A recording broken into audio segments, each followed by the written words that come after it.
Dans la prière, on le dit en posture debout. Voilà. On est debout et on s'engage de façon solennelle à quoi? À ne servir que Dieu. À n'être l'instrument que de Dieu. C'est fort. Comment on fait pour servir Dieu? On sert sa création.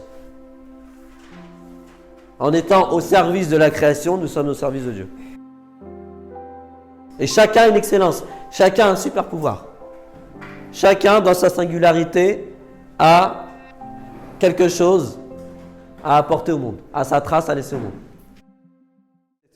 Toi seul, nous servons, toi seul, nous sommes l'instrument. D'accord?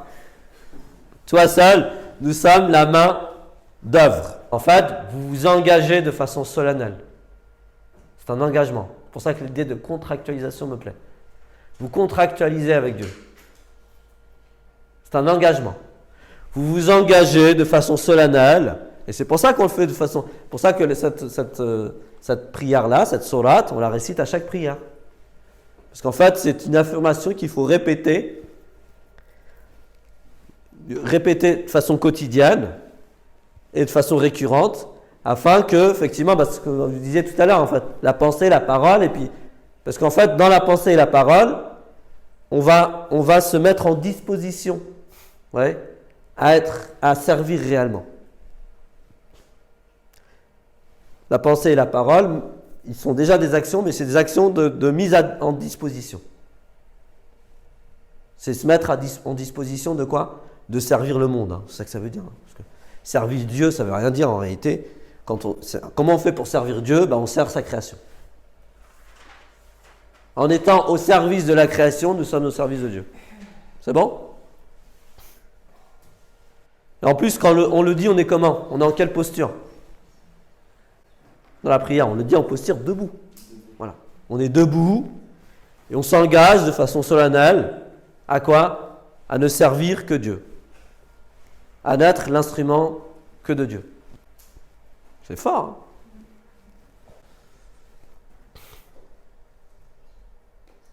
Je veux dire, si vous regardez tous les engagements, ils sont toujours debout. Hein? Vous savez, quand il y a quelqu'un qui se fait élire à la présidence, il ne s'engage pas assis. Hein? Aux États-Unis, je crois qu'ils posent la main sur la Bible, même carrément. Hein? On est d'accord? Et ils s'engagent debout, de façon solennelle, à servir le pays, à être au service du pays, etc. Ouais, enfin, pourquoi? Parce que la position debout, c'est la posture de l'action. C'est vraiment la posture de l'action. Toi seul, nous servons, toi seul, nous sommes l'instrument. C'est une phrase performative de contractualisation, d'engagement solennel avec le divin. Et nous nous engageons à plusieurs reprises à quoi? À être son instrument, à servir le monde. À être au service du monde. Et c'est là où on va faire quand même, il faut toujours notre petit moment marketing, entre guillemets. Là, il y a le MO2I quand même. Hein. Le MO2I, le mode opératoire identitaire itératif. Le mode opératoire identitaire itératif. C'est quand on comment dire ça? Quand on révèle le mode opératoire, hein, Joël il dit souvent, il faut répondre à deux questions. C'est quoi les deux questions? Quelles sont les personnes qui souffrent le plus de ne pas te rencontrer, de ne pas te connaître, d'accord? Et de quoi souffrent-elles? Parce que de quoi souffrent-elles? C'est comme ça que tu sers le monde. Comment tu sers le monde? En mettant ton excellence au service du monde. Et chacun a une excellence. Chacun a un super pouvoir. Chacun, dans sa singularité, a quelque chose à apporter au monde, a sa trace à laisser au monde. L'humain est ce qu'il est, il peut oublier. On peut s'oublier. Et en s'oubliant, on oublie Dieu. On oublie la raison d'être pour laquelle nous sommes ici.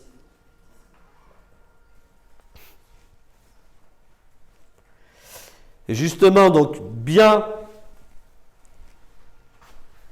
se rappeler ça en permanence. Donc, ça permet de ne pas s'oublier et ça nous permet aussi de ne pas dévier. Parce qu'il se peut qu'en fait, notre présence soit quoi? Une présence de service à notre ego.